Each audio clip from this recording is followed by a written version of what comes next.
नमस्कार लाडक्या बहिणींनो, तुमच्यासाठी एक अतिशय महत्त्वाची आणि मोठी अपडेट आलेली आहे। त्यामुळे हा व्हिडिओ न स्किप करता शेवटपर्यंत पहा। लाडकी बहीण योजनेच्या अंतर्गत मार्च आणि एप्रिल महिन्याचे म्हणजेच की मार्च आणि एप्रिल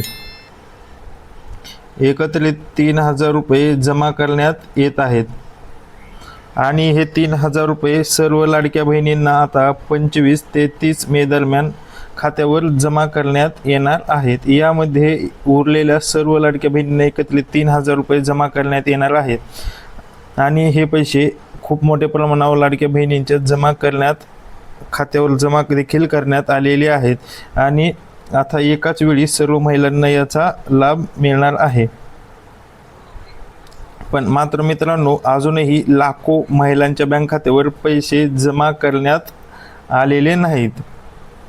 त्यामुळे साहजिकच अनेक महिलांच्या मनात सध्या शंका निर्माण झालेली आहे की आपण अपात्र झालो आहोत का की काय, किंवा आपले पैसे कधी येणार आहेत आणि येणार आहेत किंवा नाही। परंतु सर्वप्रथम एक सर्वात महत्त्वाची गोष्ट लक्षात घ्या, जर तुमचे अर्ज योग्य असतील तर तुम्ही या योजनेमध्ये, जर तुमचे अर्ज पात्र असतील तर तुम्हाला कोणतेही घाबरण्याचं कारण नाही की 100% तुमच्या खात्यावर पैसे येणार आहेत। तर पैसे न येण्याची मुख्य कारण काय आहे ते देखील पाहूयात।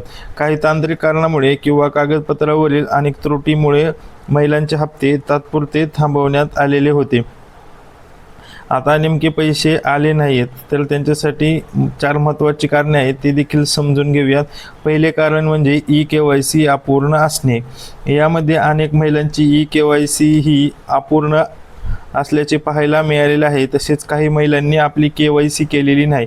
सरकारकडून यासाठी 30 एप्रिल सरकारने 30 एप्रिलची तारीख देखील दिलेली होती, परंतु यामध्ये देखील महिलांनी आपली KYC केली नाही।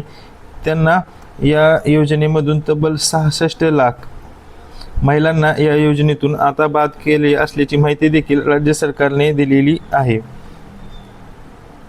त्यामुळं या महिलांना आता हे 3000 रुपये मिळणार नाही। त्यासाठी तुम्हाला आता ई-KYC करावी लागणार आहे आणि ही ई-KYC कशी करायची तर तुम्हाला महिला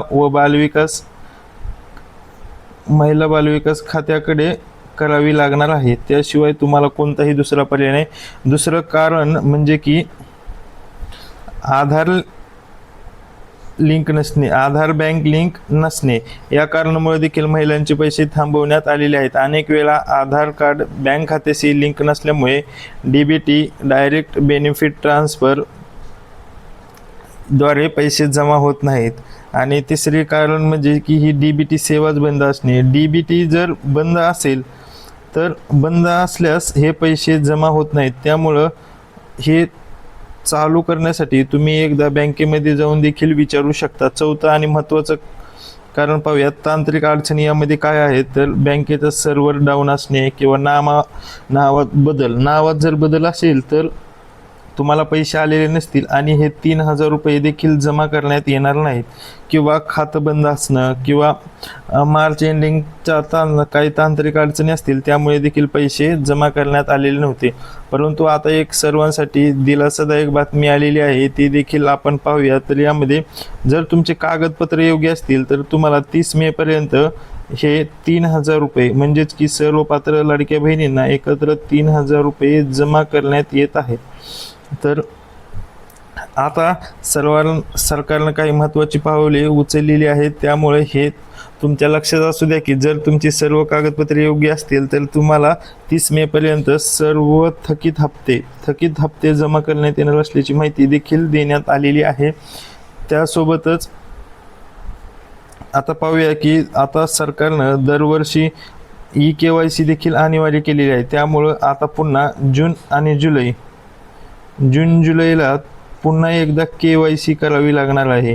तेव्हा एकदा पुन्हा लाडक्या बहिणींना अजून एकदा संधीच मिळणार आहे। ज्यांचे पैसे बंद आहेत त्यांना पुन्हा एकदा पैसे चालू करता येणार आहेत। तसेच की पुढील हप्ते मिळण्यासाठी ही प्रक्रिया पूर्ण करणे देखील बंधनकारक आहे। महिलांसाठी सरकारकडून आवाहन करण्यात आलेले आहे की आधार कार्ड, बँक खाते आणि DBT सेवा हे चालू करण्यास सांगण्यात आलेले आहे। चालू केल्याशिवाय पैसे जमा करण्यात येणार आहे. तसेच अफवांवर विश्वास ठेवू नका.